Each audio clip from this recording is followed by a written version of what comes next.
Bismillahirrahmanirrahim. Hai, Assalamualaikum. Hari ini saya ingin membentangkan kajian kes, requirement and selection bawah subjek perancangan dan latihan dalam PTV di bawah bimbingan pensyarah Prof. Madya TS Dr. Mimi Mohafizah binti Muhammad. Sukalah saya untuk memperkenalkan barisan ahli kumpulan saya yang terdiri dari 4 orang. Kami mengambil kursus pendidikan teknik dan vokasional binaan bangunan. Pertama, saya sendiri iaitu Halimatul Sa'diah binti Cik Ani, nombor matrik CP0017. Berasal daripada Kulim Kedah. Kedua, Nurul Afrika binti Muhammad Nasir, nombor matrik CP0013. Berasal daripada Pulau Pinang. Nombor 3, Nur Nabila binti Muhammad Hazari, nombor matrik CB0002. Berasal daripada Perak. Keempat, Nurul Akmal binti Muhammad Zamri, nombor matrik CB0014. Berasal daripada Melaka. Mari kita lihat terlebih dahulu senario kajian kes ini supaya kita dapat faham dengan lebih jelas tentang kajian kes ini. Kajian kes ini adalah berkaitan dengan Syafiq. Syafiq adalah seorang pembantu pengurus dari satu bahagian yang mempunyai prestasi yang baik. Kemudian telah dipilih sebagai ketua dalam bahagian yang lain. Sejak dari awal beliau menghadapi masalah, iaitu masalah tentang cara untuk membiasakan diri dengan maklumat yang diperlukan oleh eksekutif pengurus, masalah dengan subordinat yang di bawah kawalannya, dan masalah untuk benar-benar memahami atau sedar bahawa beliau sendiri sedang menghadapi masalah. Dalam masa setahun sahaja, beliau telah diberhentikan daripada organisasi tersebut. Orang yang memilihnya berasa hairan bagaimana Syafiq boleh melakukan kesilapan itu. Dia menganalisis situasi itu dengan teliti dan merumuskan bahawa Syafiq menjadi pembantu pengurus. Dia tidak dilatih untuk mengendalikan bahagian tersebut. Pada masa itu, ketuanya hanya menggunakannya sebagai seorang kaki tangan dan mengecualikan daripada operasi bahagian.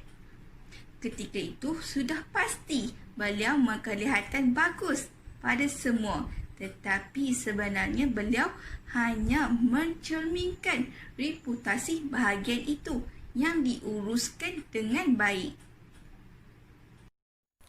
Soalan nombor 1. Secara tepatnya, apakah kesilapan yang telah dilakukan oleh Syafiq? Jawapan bagi soalan nombor 1 tentang kesilapan yang dilakukan oleh Syafiq berdasarkan senario kes ialah Syafiq telah menghadapi masalah sejak dari awal dilantik sebagai ketua dalam bahagian baru. Namun, beliau tidak dapat menyelesaikan masalah tersebut sehingga beliau diberhentikan dari organisasi tersebut. Daripada sini, kita dapat lihat masalah utama yang dihadapi oleh Syafiq ialah masalah untuk benar-benar memahami atau sedar bahawa beliau sedang menghadapi masalah. Keadaan ini telah menyukarkan Syafiq untuk mencari jalan penyelesaian kepada masalah-masalah lain. Antaranya ialah sukar untuk membiasakan diri dengan maklumat yang diperlukan oleh eksekutif pengurus dan juga masalah dengan subordinat yang di bawah kawalannya. Tindakan yang harus dilakukan oleh Syafiq ialah berkongsi masalah yang dihadapi dengan pengurusnya agar dapat sama-sama mencari jalan penyelesaian terhadap masalah yang dihadapi oleh Syafiq. Seterusnya, didapati juga Syafiq tidak mempunyai motivasi dalam diri yang kuat kerana sebagai seorang ketua, beliau seharusnya mempunyai sikap yang bermotivasi dalam menjalankan kerjanya supaya pekerja lain dapat mencontohi beliau. Soalan nombor 2. Bagaimana Syafiq dapat mempertahankan dirinya?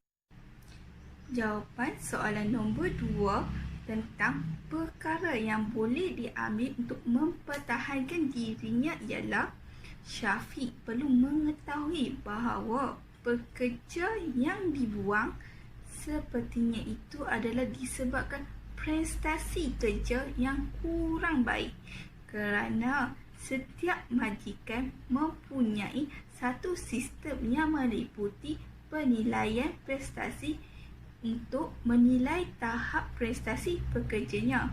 Antara kaedah penilaian prestasi yang majikan boleh lakukan seperti skala penilaian, skala tingkah laku, maklum balas 360 darjah dan lain-lain lagi. Majikan perlu melayan pekerjanya dengan adil, tidak boleh memiliki sifat pilih kasih, dan majikan tidak boleh membuang sesuka hati tanpa sebab yang bernas.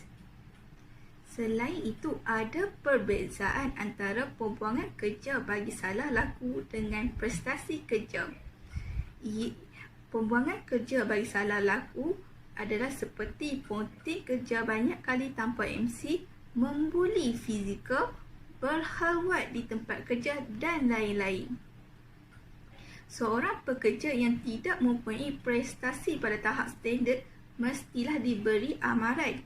Jika perlu, pekerja tersebut perlu diberi latihan untuk mempertingkatkan dan memberi peluang untuk membaiki diri pada tahap prestasi yang lebih baik.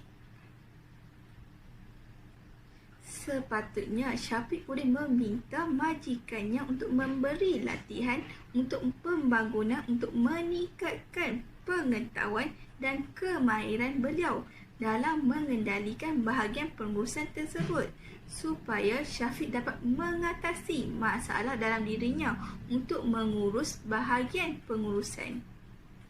Berikutnya, Syafiq dan majikan harus meningkatkan komunikasi yang kolektif dalam menyampaikan dan menerima maklumat agar dapat membantu untuk mencapai yang terbaik dalam organisasi. Akhir sekali, Syafiq haruslah mempunyai hubungan yang baik dengan majikan dan juga orang di bawah kawalannya. Dengan ini, masalah dalam pengurusan pekerja serta perilaku pekerja dapat diatasi dengan efektif. Dalam masa yang sama, dapat membantu beliau mempertahankan dirinya. Soalan nombor 3. Sekiranya anda ialah orang yang memilih Syafiq, apakah yang seharusnya anda lakukan untuk mengelakkan diri daripada membuat kesalahan seperti itu lagi? Nombor 1. Ujian pemilihan dilakukan untuk memilih calon yang benar-benar mempunyai pengetahuan, kebolehan dan keupayaan untuk memegang jawatan. Nombor 2. Temu duga, mendapatkan maklumat yang terperinci daripada calon berhubung dengan kelayakan, pengalaman, kemahiran, sikap terhadap pekerja, komunikasi dan idea. Menilai calon sama ada memenuhi kriteria minimum kenaikan pangkat. Nombor 3. Pemeriksaan latar belakang dan rujukan. Pemeriksaan kebenaran mengenai calon dan mengetahui pendapat orang lain didapati dari bekas majikan atau individu yang tahu tentang prestasi dan pengalaman kerjayanya.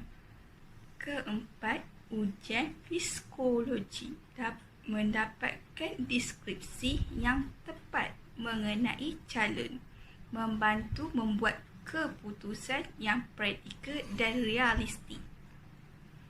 Kelima, pemeriksaan fizikal menentukan sama ada calon dalam keadaan sihat dari segi fizikal dan juga mental. Dan akhir sekali, pusat penilaian prestasi. Data yang lebih sah dan saksama. Proses yang sistematik bagi menilai kekuatan dan kelemahan pekerja dalam melakukan kerja. Soalan nombor 4.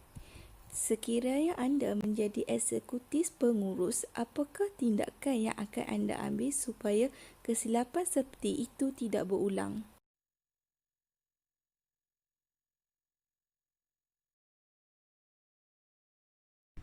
Jawapan soalan nombor 4. Sekiranya saya menjadi eksekutif pengurusan, tindakan yang akan saya ambil supaya kesilapan itu tidak berulang ialah mengadakan orientasi bagi pekerja baru. Tujuan orientasi pekerja baru adalah untuk memberi maklumat penting kepada pekerja baru mengenai ruang kerja, organisasi jabatan atau syarikat. Perkenalkan kepada buku panduan pekerja, operasi peralatan, gaji, faedah dan kod pemakaian mereka. Orientasi juga memperkenalkan pekerja baru kepada rakan sekerja mereka dan menyatukan mereka dalam budaya jabatan atau syarikat tersebut. Program orientasi ini berjalan selama 1 hari hingga 1 minggu dan kebiasaannya bergantung kepada kerumitan skop kerja serta mengikut budi bicara pihak atasan untuk memilih tempoh masa tersebut. Kedua, mengadakan latihan dan pembangunan pekerja. Latihan memberi peluang utama untuk memperluaskan asas pengetahuan semua pekerja. Tetapi banyak majikan dalam iklim sekarang menganggap peluang pembangunan mahal. Pekerja menghadiri sesi latihan juga ketinggalan masa kerja yang boleh melambatkan penyiapan projek-projek. Walaupun terdapat kekurangan yang mungkin berlaku, latihan dan pembangunan memberi manfaat dan faedah kepada individu dan organisasi secara keseluruhan yang menjadikan kos dan masa tersebut bernilai serta berbaloi. Ketiga, menilai pekerja melalui sistem penilaian prestasi.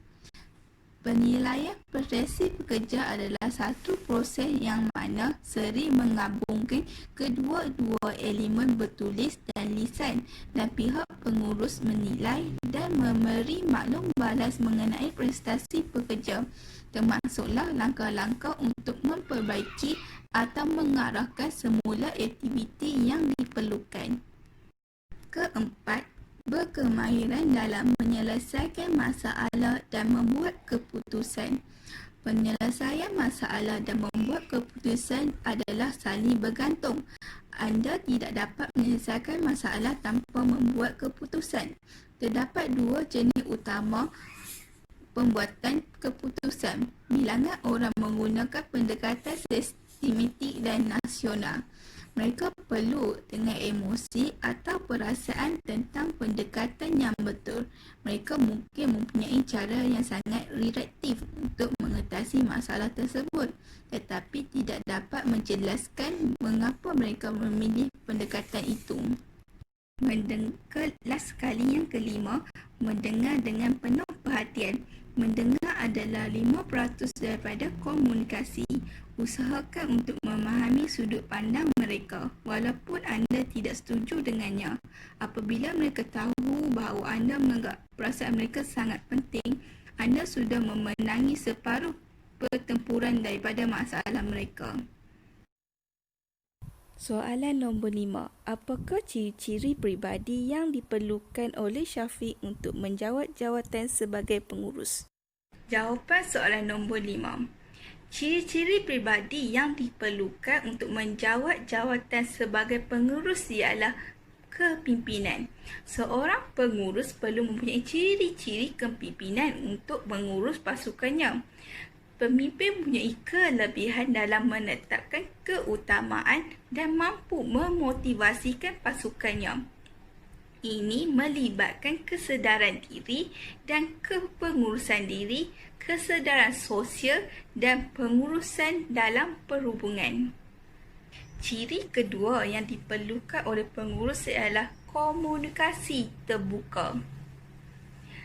Komunikasi terbuka adalah kesediaan untuk menerima teguran dan cadangan serta mengambil pendekatan yang terbaik dan praktikal dalam memberikan maklumat atau mendapatkan maklumat dari pasukan. Ketiga, pengurus perlulah bersikap proaktif, iaitu bersedia menangani masalah yang mungkin timbul dengan adanya plan masa hadapan. Dengan ini, pengurus perlulah mengambil tindakan awal untuk mengatasi masalah yang mungkin akan timbul. Yang keempat ialah pemikiran kritis. Pemikiran kritis ialah kemampuan untuk berfikir, untuk memahami di mana dan bagaimana projek sesuai dengan gambaran yang jelas untuk meningkatkan keberkesanan berdasarkan matlamat yang lebih besar. Sekali yang kelima ialah kerjasama. Pengurus perlulah memberi kerjasama dalam melaksanakan sesuatu tugas. Kerjasama adalah sangat penting dalam mengatasi sebarang masalah yang melibatkan pencapaian atau prestasi. Refleksi dari segi pengambilan dan pemilihan pekerja.